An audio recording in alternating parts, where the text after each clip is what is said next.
This is Wandering Universe. Today, I'll be telling you a story that is both extraordinary and incredible. A story that involves a strange phenomena circling our skies that very few people are fortunate to witness once in their lifetime. So, let's go exploring.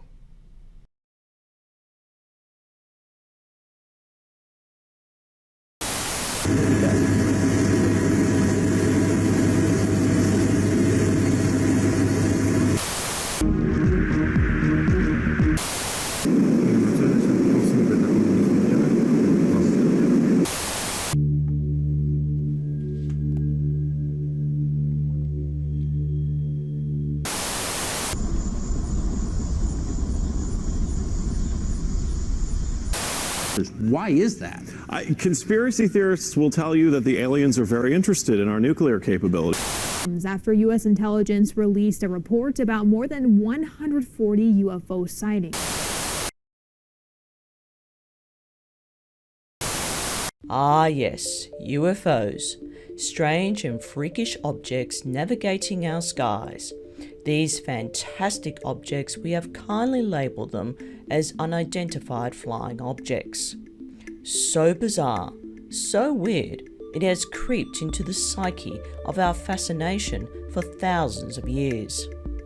These mysterious objects come in all sorts of shapes, colours and sizes that no two are alike. They can drop by unannounced, hovering in the Earth's atmosphere, camouflaged in their unique cloaking technology, avoiding satellite and radar detection. They are an amazing curious wonder to the naked eye. UFOs have captured the hearts and minds of humans, depicted in paintings, drawings and motion pictures such as Star Trek. 1 minute to space tours. Are you just gonna walk through them? Calm yourself, Doctor.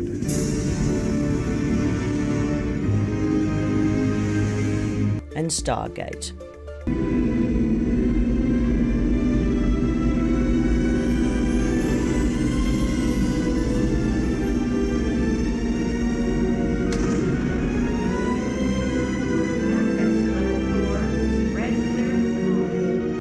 We have not grasped their identity, their language, and where they come from. Our planet is a small dot in the universe seen on their sensor's dashboard. We fear them, yet we want to welcome them. These fantastic technological machines have been surveying us for thousands of years. Why are they doing so? Why do we see them as a security threat? Maybe they never posed a threat to us, just simply sending a silent message not to walk when it's no business of ours to interfere. Since the advent of World War I and II, these flying machines have been instrumental in the study of the universe. Top dog elitists and their government pawns view them as a security threat. Uninvited guests spying on our business as what we make of this world. And let me tell you, they are not at all impressed. The day we dropped 2 nuclear bombs in Hiroshima and Nagasaki in Japan, they remain very vigilant and curious. UFOs remain extremely precautious, fully aware of our primitive nature to destroy ourselves. We are hostile, intrusive, and ego-driven. We are more of a threat to them than they to us. We are not negotiable. We seldom handle bad moments by manipulating an outcome to avoid the pain of humiliation. This primitive behaviour today is still a prevalent burden for them. This has caused us to remain small and insignificant. We fear to venture out into the unknown called space. Yet, we have a yearning to make contact to these UFOs. Instead, we are told not to do so, suppressing our sense for adventure by complying to top dog's neediness for safety and security. It could also be, and this is another reason why they kept this division going, it could also be our enemies, and it could be technology that maybe they have, and that's something that they want to keep an eye on. They want to keep an eye on our nuclear-capable submarines. They want to keep an eye on our nuclear power plants. Here is a million-dollar question. If us humans have witnessed these weird objects abseiling our skies since the dawn of walking our own 2 feet, wouldn't that suggest to you that we are not alone? Are we the only intelligent life forms in the universe? If we truly are, that is an awful waste of space. Yet, whilst the media makes a mockery of them, there was one family who bravely came forward to tell of their UFO encounter.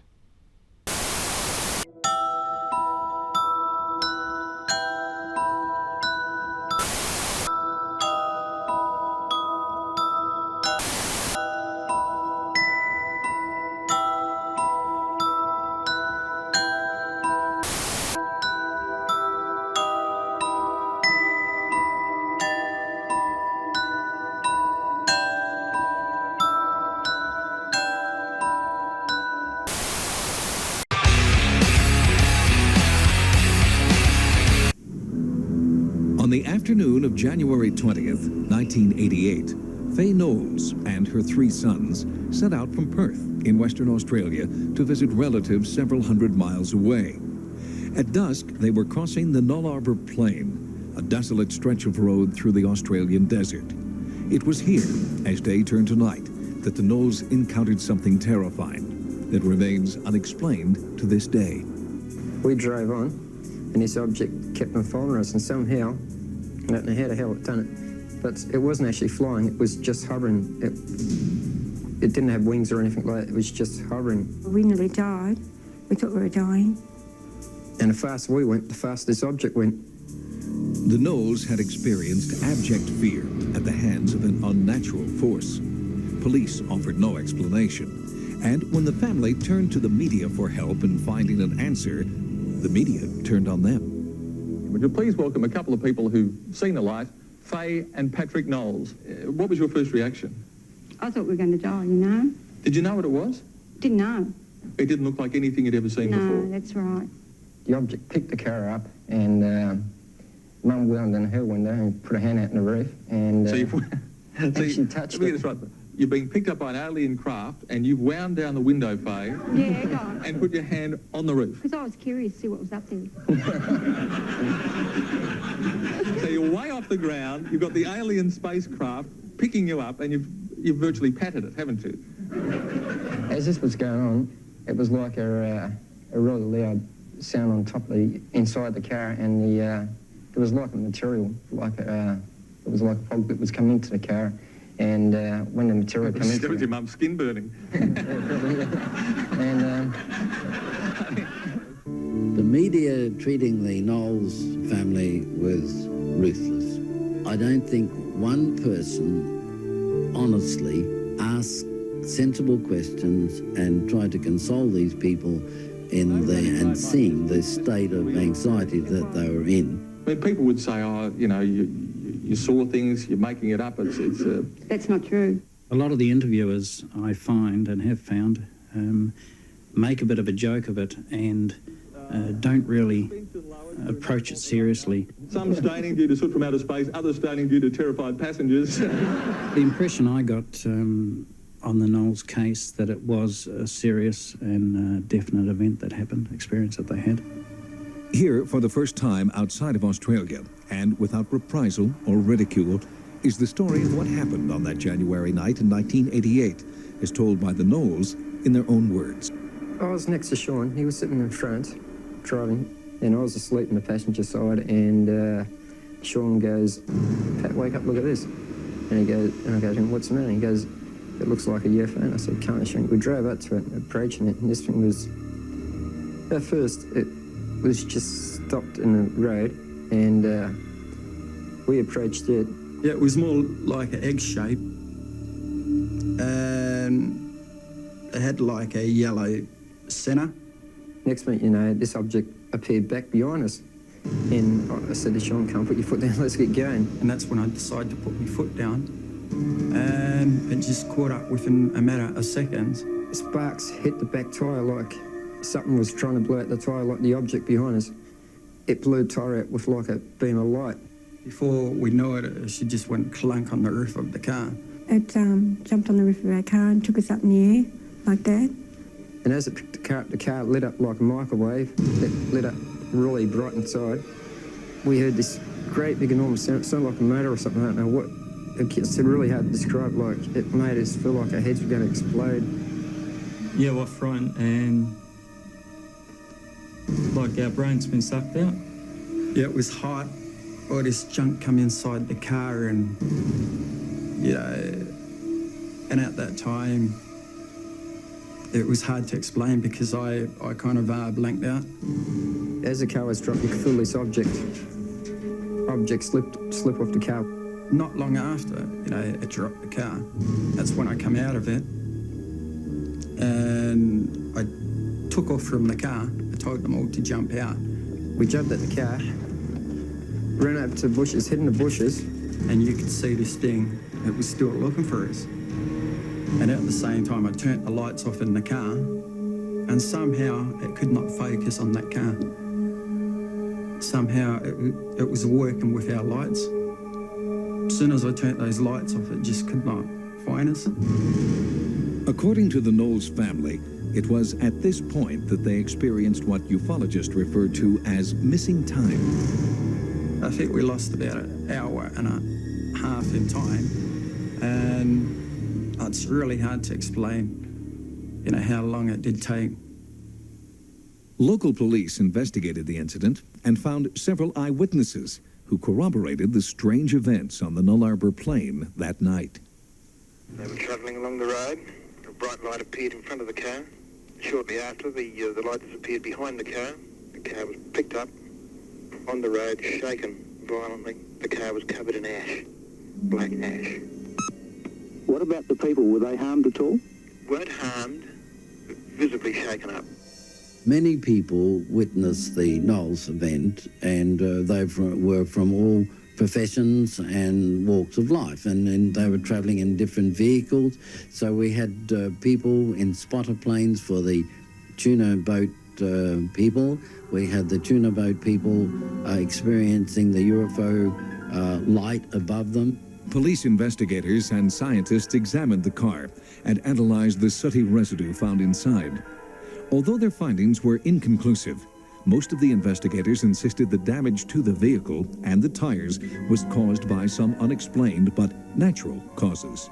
A lot of the powers that be put it down to the rising sun or Jupiter or these other things which they think ordinary people mistake these things for, but it's their way of getting around it and not having to do anything about it, I think. We just want people to know what happened to us and that we weren't out for anything, you know, we thought it was amazing ourselves. We thought we'd like to let people know what happened because it's, to us, you know, it was exciting plus very frightening, you know, you can't really explain what it's like unless it's actually happened to you. Like people say, you know, people used to laugh before and make a joke of it, but now they don't.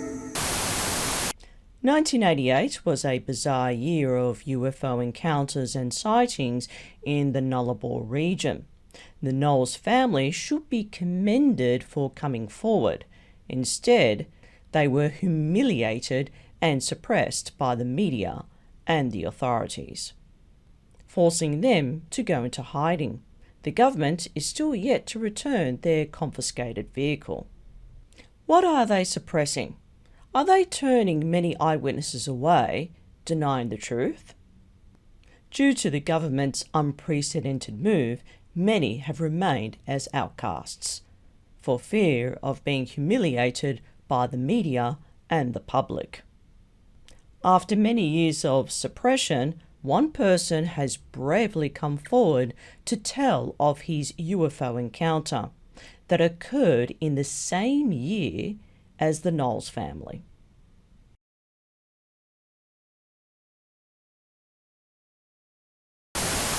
I've been thinking about this Commander David Fravor thing, this Tic Tac thing off of the coast of Why would he go there? Why would he go there? Well, that's where all the fucking military is. Why would he go there and be completely undetected and be operating in the middle of the ocean and be operating over what looks like something that's some sort of a submerged base or some sort of a submerged vehicle that interacts with his drone that operates at an insane rates of speed? Like, wouldn't you? And it has active radar jamming, so it actively jams. Why wouldn't we assume that that's ours? Before you saw this thing, did you believe in UFOs? No, never. And do you believe in them now? My word, I do. Yep. They're here for a reason. It's allegedly a snippet of footage captured during the Apollo 11 mission in 1969. Take a look.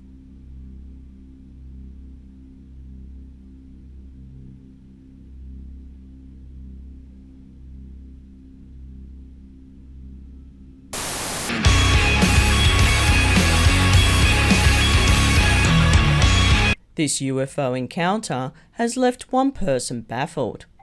It happened on a lone drive along the air highway in early 1988. This event was witnessed by Jerry Borey and his friends on a bus ride from Melbourne. Being the budding entrepreneurs they were, they all had a great idea to do a tour of the rural communities to help farmers access computer services and mobile network. His best friend purchased a beat-up old bus from Melbourne. After a long train ride from Perth, they bought the rather derelict vehicle and went on a road trip they'll never forget. It was a long ride. They felt beat. So, they arrived at Nundroo between 9 and 10 a.m. for a pit stop. His best friend was checking the engine radiator for any leakage. When he popped open the lid, the liquid spewed out and sprayed onto his forearm. He received second-degree burns. A road housekeeper saw the commotion and offered medical assistance. She led him inside the roadhouse, tending to his wound. Then around 11 a.m, they drove off and were on their way. 400 kilometres later, they noticed how long and isolated this stretch of highway became. The air highway is infamous for unusual sightings, as anything can pop up out of nowhere. Between 6 and 7 p.m. in the early evening, they approached a border village just over South Australia. After they had crossed the border, Jerry peered out of his window and noticed it was pitch black. The only sign of life in front of them were the white lines marked along the highway, the bus's gleaming headlights, and the sound of its churning engine. It soon dawned on them they were driving along an isolated part of the state. It seemed hours.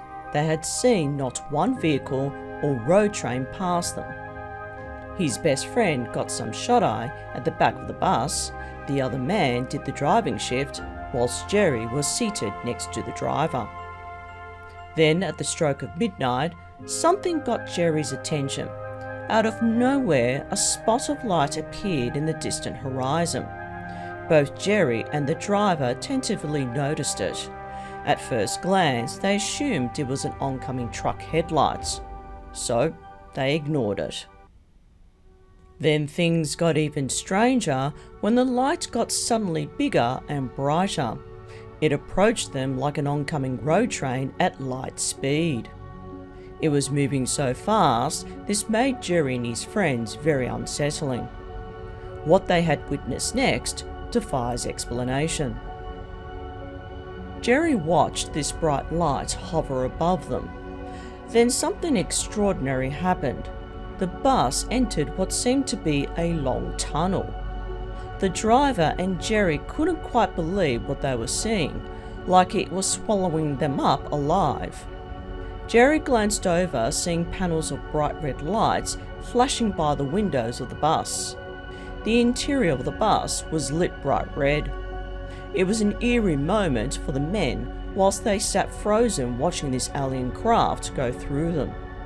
At the same time, it emitted a weird deep warping sound that vibrated the bus. To Jerry and his friends, they estimated that this incident only took 30 seconds, But to them, 30 seconds of time seemed like an infinity. What they saw next certainly defies belief. During this encounter, his best friend woke up by the strange sound of this craft flying directly through them. They had no idea what it was doing, as they felt quite confronted by its activity. Then, out of nowhere, the interior of the bus lit up like daylight, and then it vanished. Next thing they knew, the bus was parked on the side of the road with the engine running and the headlights on. Jerry and his friends had no recollection that night of doing so. It's like as if this object simply dropped them off on the side of the road. Perplexed with fear, they all quickly got off the bus to inspect for damage. Jerry's best friend asked him what was that light as he got off the bus. Dazed and speechless, his best friend asked Jerry again what happened. Why did we stop? Both of his friends were stunned and bewildered. Neither of them could answer. All three men stood gazing at each other, not knowing what to say or do. Jerry's best friend curiously paced to the front of the bus and stood in front of the headlights. He unwrapped his bandage, and to his surprise, his burnt wound was miraculously healed. They all glanced at his forearm, astonished by this miracle. Perplexed, they all looked back at the highway to see if the flying object was still in sight. By the time they got off the bus, it was never seen again. Once more, they stared at each other in stunned silence. Quietly with haste, they got back on the bus and proceeded to drive on into the night on the lone and dark air highway to Perth. What Jerry and his friends encountered that night was a UFO. During that unexpected moments that they had experienced what some UFO believers call missing time. That time suddenly stood still for that very brief moment. All three men arrived in Perth the following afternoon. Instead of reporting it to authorities, they made a pact to never tell a soul. Since that year, there have been numerous eyewitness accounts of spotted UFOs flying over the Nullarbor region, but none of them have come forward to tell this story publicly. What Jerry and his friends witnessed was amazing and terrifying. Something from a Fright Night horror movie with an unpredictable end. Coincidentally, the Knowles family had reported their UFO encounter in the Sunday Times, a Western Australian newspaper, 1 week prior to Jerry's event. So, the only explanation what the Knowles, Jerry and his friends encountered was extraterrestrial. Believe it or not, the Nullarbor region is infamous for UFO sightings. No one truly knows the main reason why these out-of-the-world UFOs suddenly make their appearance. Could it be doing a reconnaissance flight, scanning for any life signs intruding their mission? After pondering over the barren, dry and desolate area, I spotted something that may answer Jerry's haunted experience during that dark and lonely highway.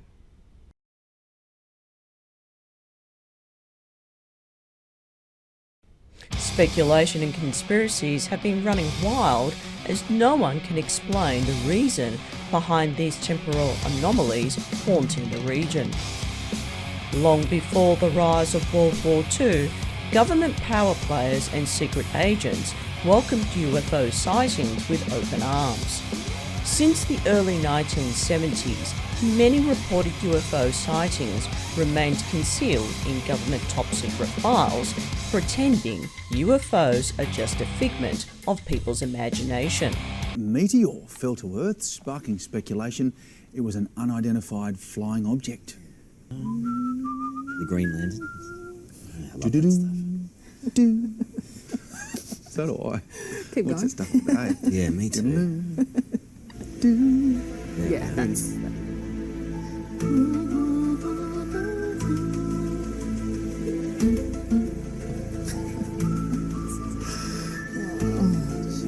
I love that show. Same. I missed it, actually. They should bring it back. Yeah, they should, like everything else. It's very clear why they are doing this, to avoid their superstitious lies and trickery exposed publicly. Otherwise, their cover-up will create a scandal that would rock their entire charlatan empire they worked so hard for collapse before their eyes. Suppression is rampant. It makes no difference to whom you report these sightings. They'll wimp out at every opportunity, conjuring up the same old "we don't want to know" cliche. Unidentified aerial phenomena are a potential national security threat. They will not jeopardize their status quo for a UFO sighting. Since the early 2000s, we have seen an increasing number of unauthorized and or unidentified aircraft or objects in military-controlled training areas and training ranges and other designated airspace. Reports of sightings are frequent and continuing. We attribute this increase in reporting to a number of factors, including our work to destigmatize reporting, an increase in the number of new systems such as quadcopters and unmanned aerial systems that are in our airspace, identification of what we can classify as clutter, mylar balloons and other types of air trash, and improvements in the capabilities of our various sensors to detect things in our airspace. It would make them feel very small, powerless, and insignificant. As these UFO sightings speak louder than top dogs' charlatan ways, their egos are no match to the pre-ancient beings' higher intelligence. For the first time in more than half a century, US Congress has held a public hearing on unidentified flying objects. Pentagon officials sharing classified video and warning UFOs could be a threat to national security. Therefore, Jerry and his friend's UFO sighting was genuinely real, as they are not seeking notoriety. What he witnessed has haunted his mind till this day, a photographic imprint of a bizarre sighting beyond explanation. For now, UFO sightings and encounters will continue to haunt our psyche for many years to come. If you have witnessed a genuine UFO encounter or witnessed one, tell us your story. You can send your stories to the email shown on screen. Genuine stories apply, fake ones will be discredited. Your story is important to us, so come forward and tell us what you've witnessed. If you wish to remain anonymous, let us know in the email. Otherwise, we look forward to hearing them soon. In the next video, I'll be telling another UFO encounter of the third kind from the same person that took place many years before the Nullarbor incident. That's all for now.